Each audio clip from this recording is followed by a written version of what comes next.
Oui, voilà. Le gaz s'accumule sur le dessus et puis... Oh, il y a des belles bulles. Avec un peu de chaud.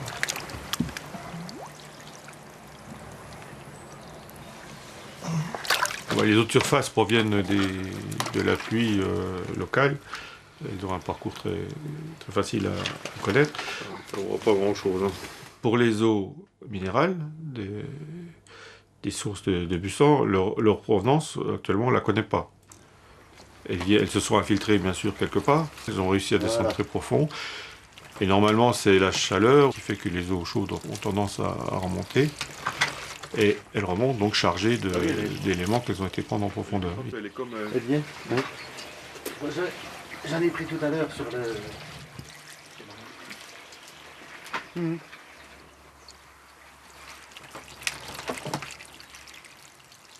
Bon, là, vous êtes content, on est à 6, 10, 7. Il ne bouge plus. 6, 16. Après, 6, 15. Ouais, oui. On part d'un granulé que l'on fabrique nous en bioplastique et on transforme cette matière en extrusion pour arriver à injecter cette pièce-là. Cette pièce-là va donner naissance à la bouteille comme vous l'avez vu tout à l'heure. Donc elle a déjà son col définitif.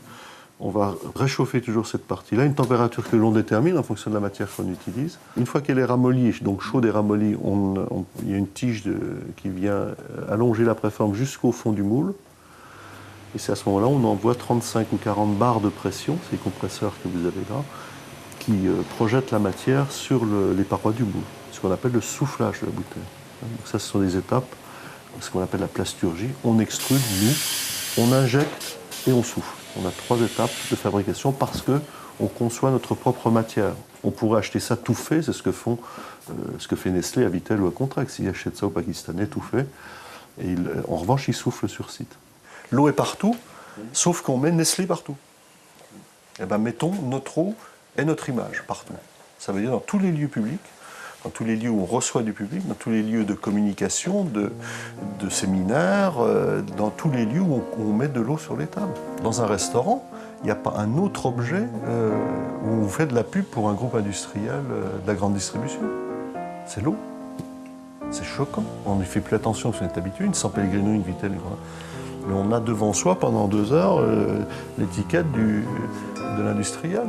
C'est une pub extraordinaire. Eh bien, changeons cet état de fait et imposons notre image, soit celle de l'hôtel qui veut se valoriser, se gratifier, en offrant des formes différentes, en offrant du collector. C'est ce que veulent les gens. Ils vous prennent le cendrier de l'hôtel parce que c'est marqué dessus, hôtel du Grand Serre, machin. Ben, ils prendront l'eau de la même façon. Et s'ils la prennent dans le minibar, ils vont la payer.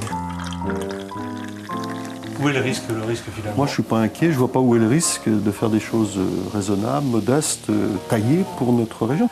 On fait une eau de Lorraine. On va faire, en passant par la Lorraine, j'ai rencontré l'eau et je n'ai pas rencontré une étiquette d'un groupe agroalimentaire planétaire. J'ai rencontré un produit de terroir pensé par les gens d'ici, qui communiquent pour eux, etc.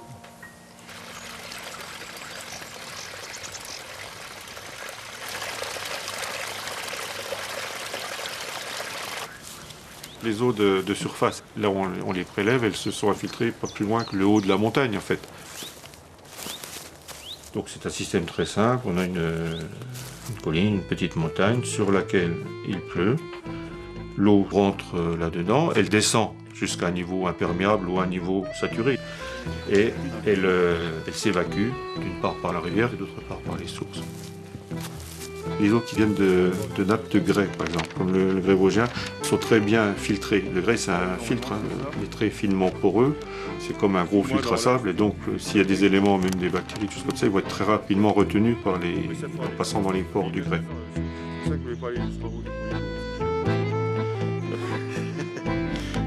celui-ci qui est le premier plus intéressant. Si celui-là est bon, vous n'avez plus de soucis à vous faire. En fait, de l'eau dans ce secteur-ci, il y en a partout. Donc là, il y a de l'eau pour tout le monde. Le manque d'eau et tout ça, ici, ça ne se pose vraiment pas. Et les quelques mètres cubes qu'on veut prendre n'auront pas d'influence du tout sur les milliers d'hectolitres qui arrivent dans la vallée. L'eau elle-même n'est pas consommée. Elle est utilisée pour quelque chose et après elle redevient de l'eau, éventuellement sale. Donc là, on a le problème de la nettoyer, le problème de l'épuration. Mais si l'épuration est bien faite, on n'a rien consommé. Et la molécule d'eau elle-même n'est jamais détruite. C'est presque le double de là-bas. Hein. T'as le tuyau. Non, c'est pas un drain. Voilà. C'est une résurgence qui arrive, qui est juste là. Oui. Est-ce qu'on n'a pas un naturel parce que ça correspond. L'eau exprime la naturalité, la pureté. C'est d'ailleurs ce que l'on promeut sur le plan marketing lorsqu'on embouteille de l'eau et qu'on souhaite la vendre au plus grand nombre.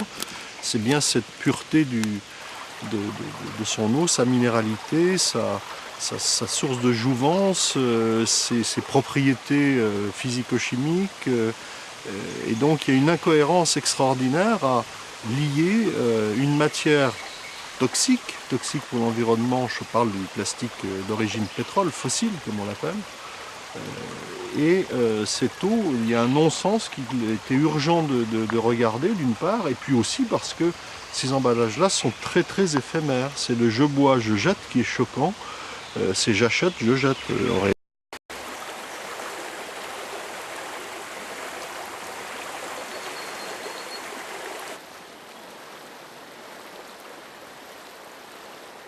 Actuellement, moins de 50% des bouteilles d'eau en plastique d'origine pétrole sont recyclées. Les autres sont incinérées, enfouies ou jetées dans la nature. Plusieurs siècles seront nécessaires pour qu'elles se dégradent. Dans tous les cas, elles laisseront des traces toxiques indélébiles. Si notre environnement est clairement menacé, il n'est pas le seul. Car notre surconsommation d'aliments conditionnés dans ce type d'emballage pourrait bien aussi constituer un réel danger pour notre santé. T'as un endocrinologue à Montpellier qui dit oui, les prépubertés aujourd'hui chez les gamines qui ont du poil et des seins à 6 ans, et ils sont liés au bisphénol A, au contact, et parce qu'aujourd'hui on n'a pas le droit de parler de migration, de taux de migration, on doit parler de cumul, c'est des cocktails migratoires. Cet empilement de produits toxiques qu'on le retrouve au contact alimentaire par ces plastiques qui migrent, cela présente un danger. On sait aujourd'hui que l'intoxication vient non pas d'un taux parfaitement respecté de l'industriel, c'est ce qu'ils disent d'ailleurs, c'est que ma migration est parfaitement légale, elle est en dessous du seuil admis. Oui, mais ça voudrait dire que je ne suis en contact qu'une fois toutes les semaines avec cette matière. Or, on est en contact multiforme d'abord, dans de multiples emballages. C'est le lait, c'est les jus de fruits, c'est l'eau, c'est les boîtes de conserve qui sont filmées, c'est tous les emballages, votre bonbonne d'entreprise en polycarbonate qui contient des bisphénol A, etc. Eh bien, c'est comme manger une pomme et absorber une quantité de pesticides parfaitement réglementaire et réglementée, au demeurant. Sauf que si vous mangez 5 kg de pommes par jour, vous aurez bien un multiple de ce que vous avez absorbé avec une pomme. Donc ces études-là ne sont pas abouties, pas encore, pas connues, pas engagées même.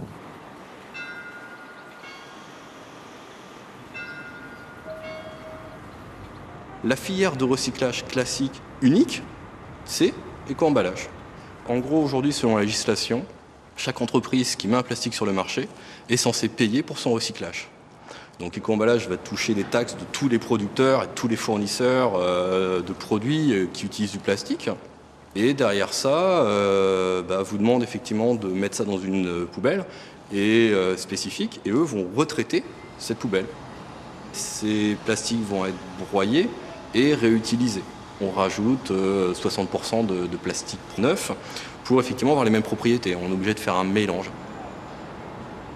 Ce recyclage a un jeu économique. Ça veut dire que c'est des industriels derrière qui ont besoin de vivre, qui ont besoin de faire de l'argent, et qui actuellement sont plus en train de faire de l'argent sur du recyclage que réellement essayer de développer le recyclage, d'essayer d'avancer sur ce domaine-là. Les bioplastiques sont totalement taxés. C'est-à-dire que l'éco-emballage aujourd'hui a taxé les bioplastiques et ne permet pas de développer les bioplastiques. Donc les bioplastiques sont déjà un peu plus chers, mais en plus ils ont des taxes supplémentaires pour arriver sur le marché.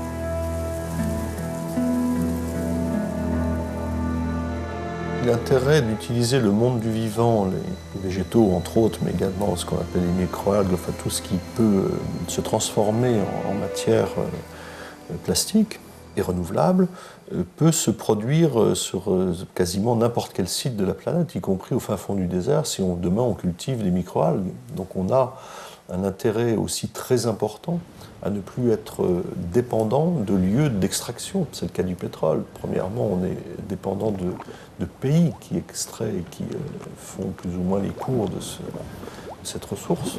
Première indépendance énergétique, en tous les cas, de ressources pour la fabrication. Encore une fois, on est dans la fabrication de matière, on n'est pas dans l'utilisation d'énergie. Ce sont des mondes très différents. Autant on va trouver donc une autonomie par rapport à ces lieux d'extraction, ce qui va nous permettre de pouvoir produire ces nouvelles matières sur leur lieu d'extraction et surtout sur leur lieu d'utilisation. Donc on aura des annexes de cycle de vie extraordinairement positifs, puisqu'on sera à la fois sur la fabrication de la matière première, sur sa transformation et sur son utilisation.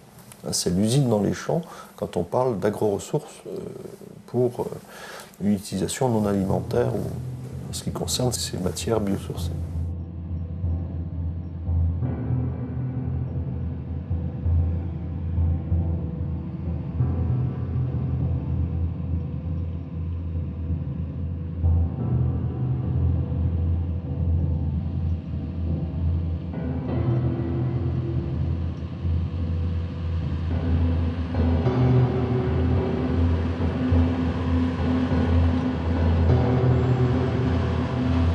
De la pomme de terre de fécule depuis 1991.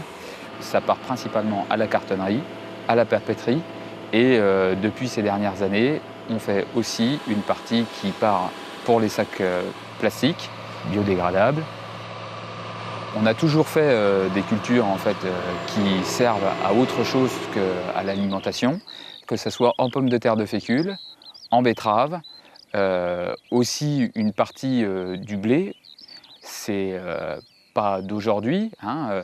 L'usine existe de fécule à Hauts-Simons depuis les années 70. C'est des Hollandais qui étaient venus s'implanter. Et dernièrement, en 2007, ce sont une poignée d'agriculteurs qui ont racheté l'usine avec un industriel qui s'est mis à nos côtés pour 50%. Et 290 agriculteurs ont racheté les autres 50%.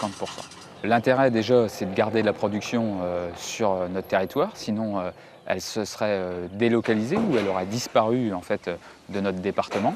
C'est bien. Et toi ?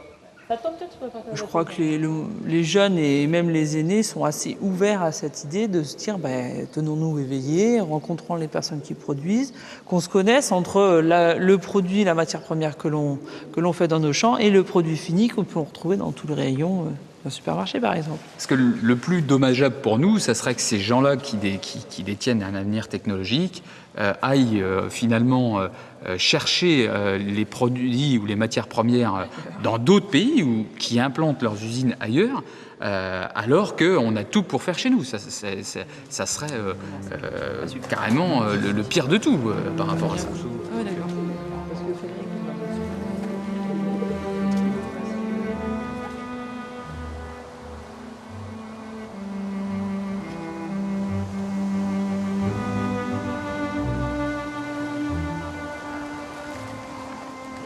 Si on parle des ressources renouvelables annuellement pour fabriquer ces nouvelles matières, on peut citer aussi le coton qui utilise presque 15% des terres planétaires pour autre chose que l'aliment. On peut dire aussi, et je pense que c'est un des plus gros destructeurs d'espace vital et de terres destinées à l'alimentation humaine, qui est l'urbanisme. On construit aujourd'hui quasiment uniquement sur des terres cultivables. Donc entre le coton, l'urbanisme, etc. Donc c'est un faux débat, bien évidemment.